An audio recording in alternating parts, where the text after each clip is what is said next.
Uber drivers, what's the deepest secrets you've overheard in your car? Former Uber driver here. Picked a girl up, a sweet girl from a bar on a Wednesday night, absolutely hammered. About 10 p.m. She got into my car, apologized for being so drunk and politely asked if we could just drive around a little while, with the windows down. I was prepping for a cleaning fee, trying to drive and pull a vomit bag out of the glove box, but no, she just did that airplane thing with one hand out the backseat window. She asked me if I had ever thought about dying, to which I replied, yeah, I guess so. That's when she told me that she had cancer. It was in her brain and it was too far gone to consider chemo. I remember my heart just pounding. She told me she was dying and she was going to be okay. Tonight she was celebrating with her work friends who threw her a going away party. She told them she was taking a position abroad. I just didn't tell them that abroad was heaven. Jesus effing Christ. I turned off my app and cried my ass all the way home. What loophole did you exploit for years before someone found out? There is an app for a local burger chain where it allows you to roll the dice to get a code for a free double patty burger upgrade. It was designed so you could only try it once per day, and it even shows the date of the roll on the code so the cashier could verify it. However, I found out that you can just change the date on your phone and try again immediately. If you got nothing, change it again and just keep going until you get the code. Then, when you got the code, you change the date back to current date and the app updates the code so it looks like you rolled it today. I got free burger upgrades for years until they finally got rid of the feature altogether. I don't know if anyone ever figured out this exploit. They removed it for other reasons. Hungry Jack's, Aussie Burger King, has a check-in on your phone and get a random deal thing. A few years back, I ended up rolling a full combo meal, took a screenshot and got free food for months because they never checked if it was legit or not.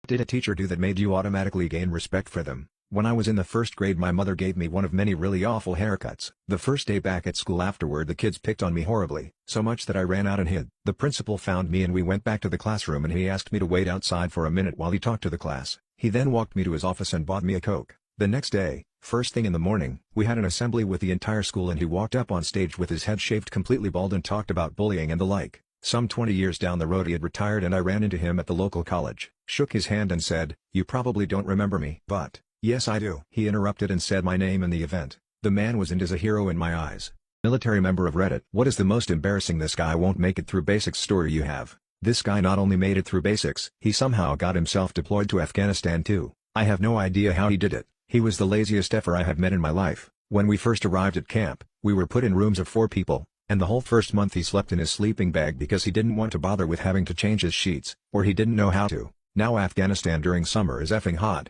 and this guy never showered, so you can imagine the smell of that sleeping bag. Our squad leader literally had to sit down with him and explain the importance of hygiene when you live so close with other people. Diseases spread like wildfire when they first arrive. He'd also put his used chewing tobacco under his pillow when he finished. One day me and the other 2 guys were so fed up with his stank, one of us dragged him to the showers while the 2 of us left, put on some gloves and took the sleeping bag outside to light it on fire. When we were out on our posts around the camp working, he disappeared to go to the bathroom and would be gone for close to an hour every time. Former undercover cops of Reddit. What is the craziest thing you had to do to not blow your cover? My cousin was an undercover ATF, the Bureau of Alcohol, Tobacco, Firearms and Explosives, agent. Anyway, they were trying to bust some guys for illegal alcohol distribution and were building a rapport by going undercover. My cousin doesn't take his ATF badge with him when he's undercover because if anyone ever saw it, he could get shot. He just waited in the car for like an hour and found some good guys to talk to. He walked out of the car towards them and was trying to get some evidence, but some hot-headed black and white cops came over and started harassing them. My cousin couldn't blow his cover, so he was just trying to get out of the situation, but pretty soon the police started getting physical and they beat crap out of my cousin and the guys he is trying to get evidence from. They take them all into the police station only to find out that my cousin is an ATF agent. My cousin was pissed because cops aren't supposed to beat people up. He is currently filing a lawsuit against that police department. Former undercover cops of Reddit. What is the craziest thing you had to do to not blow your cover? My cousin was an undercover ATF, the Bureau of Alcohol, Tobacco, Firearms and Explosives, agent. Anyway, they were trying to bust some guys for illegal alcohol distribution and were building a rapport by going undercover. My cousin doesn't take his ATF badge with him when he's undercover because if anyone ever saw it, he could get shot. He just waited in the car for like an hour and found some good guys to talk to. He walked out of the car towards them and was trying to get some evidence, but some hot-headed black and white cops came over and started harassing them.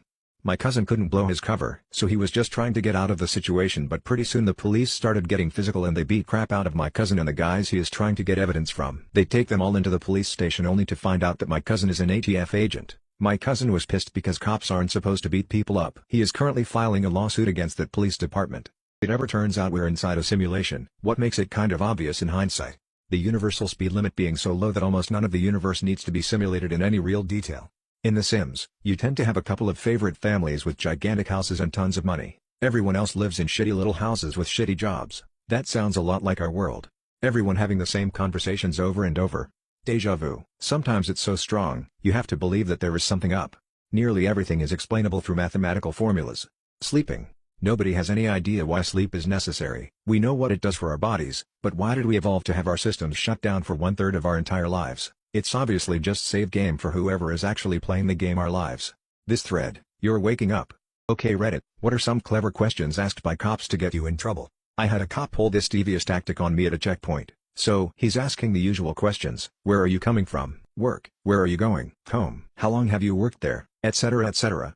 And then he suddenly gets all casual and says, well, if you were drunk, you sure fooled me. I know to be careful what I say to a cop, because of the tricks they use, so just to be safe I didn't say anything. Just looked at him. He looks away for a second, says something else and then goes right back and says the exact same line. Well, if you were drunk you sure fooled me. At that I knew something odd was going on, so I asked him if we were done and could I leave. At that he let me go. Later, after trying to figure out what that was all about, I realized if I had said anything to the affirmative, yes, or even nodded, it would be as if I said yes, I am fooling you, I am drunk. In my opinion, a pretty despicable way to get someone to unknowingly admit guilt to something they may not even be guilty of. What is the strangest thing that happened to you that you can't logically explain? So when I was a kid, I slept with my bedroom door open because my cat liked to cuddle me. Our hallway was just a round hallway, and I could see the bathroom door and my parents' bedroom door. Though it was dark, it was in view. I also slept with my lights only dimmed.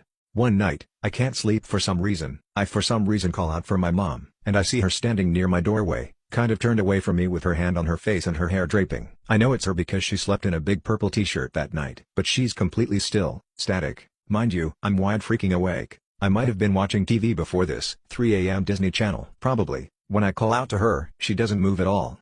Blank. She's gone. I start freaking out and calling out to her for real. And that's when I hear their door open and close and my mom rushes to my aid. I think she either slept with me all night or I stayed up all night watching TV to pacify myself. I started sleeping with my door closed out of that and I don't look too carefully in darkness. What is a common myth about your country that is 100% false but many people still believe in it? Romania. Many people believe we have vampires. But in my 700 years of living here, I haven't even seen one. I asked my mates back in the castle and they also haven't seen any, and they've been around for longer than I. That the Irish are the biggest drunks in the world, completely false and mean as we're only the second biggest drinker in the world but we hope to get first place next year. We're all sad. There's no sun. There's always snow. All Germans have some secret knowledge of the Second World War II they would love to share. I always found that interesting when I lived in London and ESP English people 40 plus would ask me of some first-hand experience of the war. Keep in mind that not even my parents were born at that time. Fact we know the same as you do from history classes etc. I'm American but I lived in Egypt for a while. It's incredible that more than one American who wasn't a child asked me if I lived in a pyramid. Fathers of Reddit who went out for some milk and never came back. How'd you move on with life? My dad disappeared out of nowhere at age 8 and I didn't see him until almost 10 years later when I was already a man. My mother always told me she had no idea where he was, what he was doing, or why he disappeared. This effed with me heavily growing up. Without a father, Father's Day always sucked. Ended up clinically depressed etc. Not knowing why or where really effed with my brain. Fast forward 9 years my mother comes out and tells me my dad is on the phone calling. It's really surreal. I can't believe it. He's actually on the phone. I talk to him. I am in total shock. Emotions don't even come. I'm just in total shock. I don't even remember what we said. Turns out my dad was wanted for a white-collar crime and owed my mom money and child support. She got pissed at him one day when I was 8 and told the cops where to find him. He was arrested and put in jail for the white-collar crime, and that was why he disappeared. When he got released, he called me that day 9 years later, and my mother never told me the whole story or why he was gone until after that phone call. That shit really effed with my head.